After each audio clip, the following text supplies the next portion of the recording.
Matters was formerly called the Lower Price Hill Community School, and we've been in the neighborhood since 1971. And we recently, through the renovation period, had a moment where we could actually pause and take a look at our programming and our community and how we work with this community, and look at every aspect of what we do and think about, is it still relevant? Should we be doing it? How are we doing it? Why are we doing it? And from that, we rebranded into Education Matters, because really at the root of everything we do, it's about removing barriers to education and changing people's relationship with education. Those who come to us often have had bad experiences before, and before we can really get in and start working on the GED or start working on getting people into college, you first must change that very basic idea that they have about what education is. And they realize that it's not something that's against them, but it's really something that can drive them. It's something that they own and nobody can take away from them. And changing our name has really allowed us to sort of tell that story a little bit better, and sort of captures all of our programs, like our Education Forward program, which Terrence came through and now is an AmeriCorps member working in. And the whole purpose of Education Forward is really to move people from whatever level they enter in forward in their education to get them college and career ready. Because the end goal is not just the GED. It's great, it's a very necessary step, and a lot of people right now are talking about how the GED isn't relevant anymore, but for our people, they can't go forward without it. It's something that must happen. But rather than just do that in a silo, we really take a look at getting the GED while working towards whatever their ultimate goal is, whether it's a career or whether it's college entrance. So when people come out of our program, they shouldn't just have that certificate in their hand. They should be really ready for that next step to go forward. That is wonderful. And it sounds like it's really positively impacting the community of Lower Price Hill as well.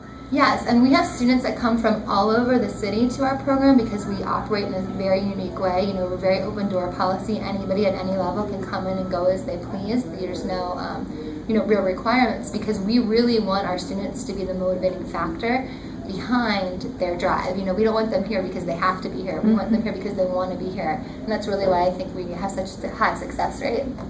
And for the community that we're in, it's an asset for the community. It's a place they know that they can come to at any time to get involved in education, and also to be an advocate for their children's education, or to get involved in other things that are happening in their community through our community programs as well. That is wonderful. Thank you so much for sharing, Jen. Now we're going to turn to Terrence for just a moment. Terrence, would you mind sharing with us a little bit about yourself and what this program means to you? My name is Terrence Boulton. I formerly was a student here at Education Matters, and I earned my GED. I kept coming back to help other students get their GED, and they seen that potential in me, and they offered me a position to sign up for AmeriCorps.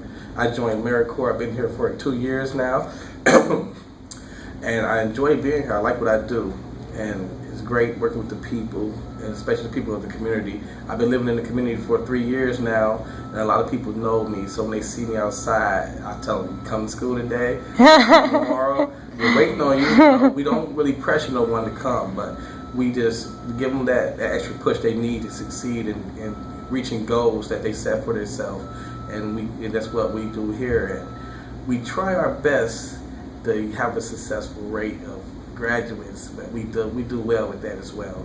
We had like the most highest graduates for the number of graduates for the last couple of years here. Wonderful. Out of all of our schools here.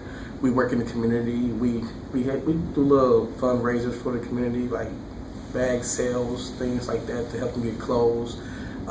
We currently been cleaning up in the community as well, make it look more beautiful, so they can see the real beauty in Price Hill, the kind of overlooked, overshadowed.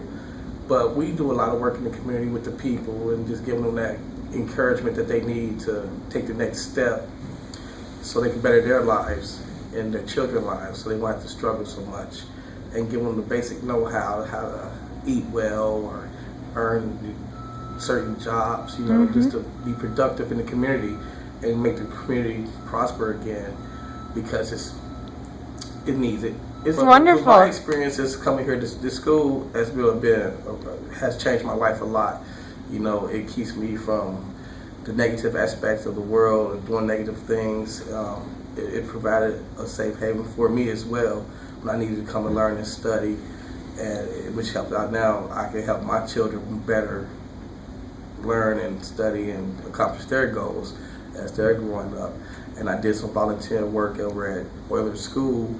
So after I finish my second year here, I'm going to go ahead and attend college and then pick up a position for as assistant teacher, so I can help out in the teaching area, because I like really what I'm doing here as a teacher, or a GED instructor, and I like it. Well, thank you so much for sharing your story. Such an inspiration, and of course we wish you all the best in your college journey. You're going to touch a lot of lives. And I thank you both for sharing this wonderful place with us. It's really inspiring, and can see that you're really impacting the community here. I just want to remind everyone who's watching that the program Education Forward is sponsored in part by CCHD, so we want to encourage everybody to give generously on the collection weekend, November 22nd and 23rd this year, so that we can keep having good news stories in Cincinnati.